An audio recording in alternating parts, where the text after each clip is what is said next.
Bonjour à tous, j'espère que vous allez bien. En ce vendredi 14 novembre 2025, je suis Benjamin, alias Black Wolf, et je vais vous donner mon ressenti sur le marché crypto aujourd'hui. Et aujourd'hui, on a un Bitcoin qui est passé sous les 100 000 dollars. Alors, est-ce que vous êtes comme Jonah Hill ici à l'écran? Est-ce que vous avez peur? Est-ce que vous pensez que ça ne va jamais s'arrêter? Eh ben, on va avoir quelques éléments de réponse dans cette vidéo. Restez bien jusqu'au bout. Et j'en profite aussi pour vous annoncer que ma vidéo long format sur la proposition de loi sur le Bitcoin, sur les stablecoins euros, eh ben, elle va sortir ce dimanche. On va décortiquer la loi en détail, la résolution européenne, quels sont les points forts de la France dans cette proposition et quelles seront aussi les conséquences pour vous, pour moi, pour les particuliers au quotidien. Donc pour ceux à qui ce n'est pas déjà fait, eh ben, abonnez-vous pour ne pas louper la vidéo. Je pense que ça va être très instructif et on va commencer tout de suite avec les quelques news qui se sont déroulées là sur la dernière journée. Donc on apprend que on a la Banque centrale de République tchèque qui a constitué un portefeuille test d'1 million de dollars et ça inclut majoritairement du Bitcoin ainsi qu'un stablecoin et un dépôt tokenisé. Alors, ça c'est un peu une news qui est à l'encontre du marché parce que c'est plutôt un facteur positif. Et c'est un investissement qui est distinct des réserves officielles de la Banque centrale de République tchèque et ça vise surtout à tester des processus, donc la gestion des clés privées, les approbations multiples, tout ce qui est conformité. Donc ça, c'est quelque chose qui est positif. Et pour l'instant, bon, il y a 1 million qui a été acheté, mais il n'y a pas d'autre achat qui est prévu. C'est surtout une phase de test, mais c'est quelque chose qui est un pas en avant d'un point de vue institutionnel. On apprend aussi qu'au niveau de la Banque centrale de Singapour, elle prévoit d'émettre des tokenised bills. C'est du papier tokenisé, pour faire simple, et c'est régulé par une CBDC pour le coup. Et ça va rentrer dans un cadre législatif pour les stablecoins. Et la Banque centrale, elle voit la CBDC, donc c'est la monnaie numérique de banque centrale, et ça voit ça dans un système dans lequel des actifs de règlement privé peuvent jouer différents rôles. Donc ça peut être des stablecoins et des passifs tokenisés aussi. On a la Banque centrale qui va collaborer avec d'autres banques centrales, comme la Banque centrale d'Angleterre, il y a la Banque centrale allemande, et tout ça c'est pour expérimenter des règlements cross-border et la tokenisation, déjà pour elle-même, et puis aussi par rapport à d'autres banques centrales en termes de transfert d'actifs. Donc ça c'est quelque chose qui se met en place aussi tout doucement, et on a enfin le sujet, on va dire, chaud du jour, c'est notre petit BTC qui est passé sous les 100 000 dollars alors que les marchés risqués souffrent. On est dans un contexte de liquidity crunch et ça affecte l'ensemble des actifs risqués.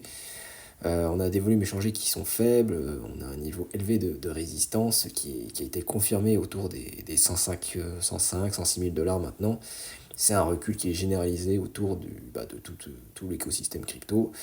Et ça montre que la version risque, ça ne se limite pas au seul token, mais ça s'étend à un écosystème élargi. Et on voit aussi que si on regarde ce qui se passe sur les ETF, il y avait une grosse sortie d'ETF là récemment. Alors du coup je vais devoir le remettre ce que j'avais mis. Hop.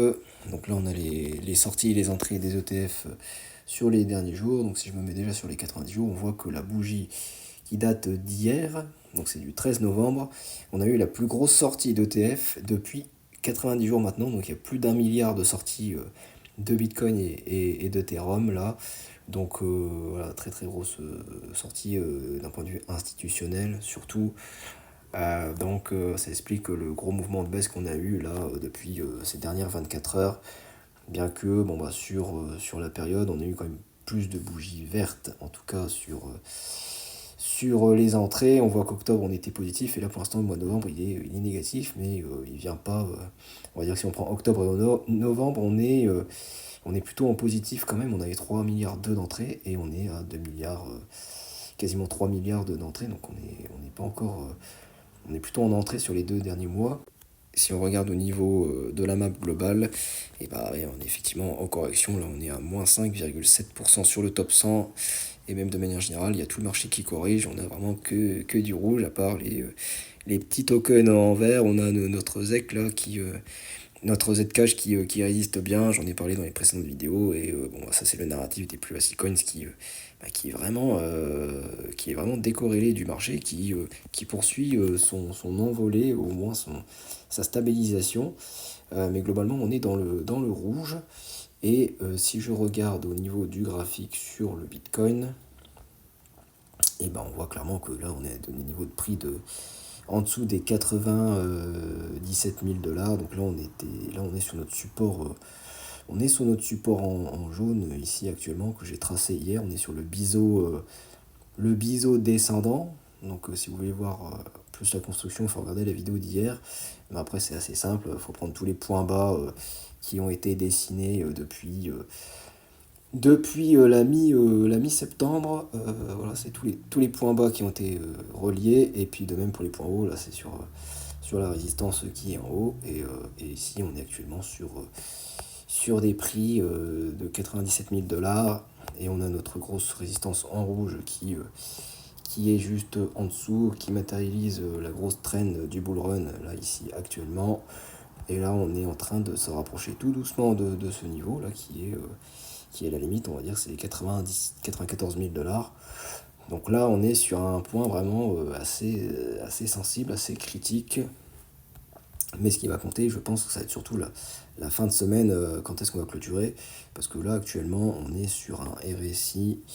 On est sur un RSI de 32 et on avait fait 32,18. Donc là, on a un RSI qui est toujours plus haut. On n'a pas fait de plus bas, mais là, sur le cours, on est en train de faire une clôture qui est plus bas. Donc il y a une divergence qui se dessine. Donc si on se maintient sur ces niveaux de prix, en tout cas en journalier, et que ça remonte d'ici fin de semaine, et ben, on aura une divergence haussière qui se dessine. Et ça, c'est un point positif, donc ça veut dire qu'on reviendrait au moins sur les niveaux des 100 000, voire au-dessus après sur les 104 000, donc ça serait plutôt bien, parce que là, c'est assez critique, ça fait toujours peur, hein, comme l'indique le nom de la miniature. Si je regarde au niveau des moyennes mobiles, bon, bah là, on est en dessous sur le journalier, ça c'était le cas depuis un petit moment, et je vous avais dit aussi que là, sur les bandes, sur le bandeau, et ben, si on clôture en dessous, et ben, ça serait déjà un signal plutôt négatif pour les prochaines semaines. Donc il faudrait qu'on clôture au moins au-dessus des 80, ouais, au-dessus des 99 000 $, là, on voit l'écran. Donc bon, il reste encore le week-end, mais ça c'est pas très rassurant. Mais bon, tant qu'on est au-dessus de la trend générale, ça va. Mais il faut que ça se reprenne quand même assez vite. Et si je regarde les moyennes mobiles ici, qui sont les moyennes mobiles simples, et ben, bon là on est en dessous de la moyenne mobile 50 en semaine. On a le niveau des 82 000, mais ça fait assez loin.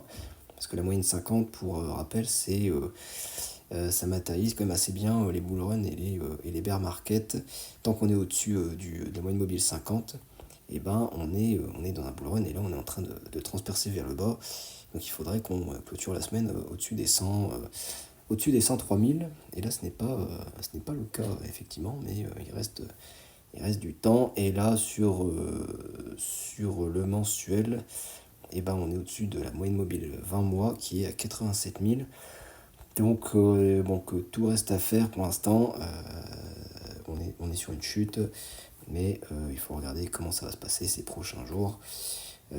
En tout cas d'ici la fin de semaine, parce que là on est mine de rien, on est déjà vendredi, et puis le week-end il y a moins de volume, mais on peut espérer un rebond vers les 100 000, et ça ce serait un point positif pour le marché. Et sur les terres, c'est un peu la même chose, on est en train de corriger, on revient sur les niveaux d'il y a une semaine déjà. Donc là on est à 3100, même pas 3200 actuellement. On avait fait un plus bas là à 3057.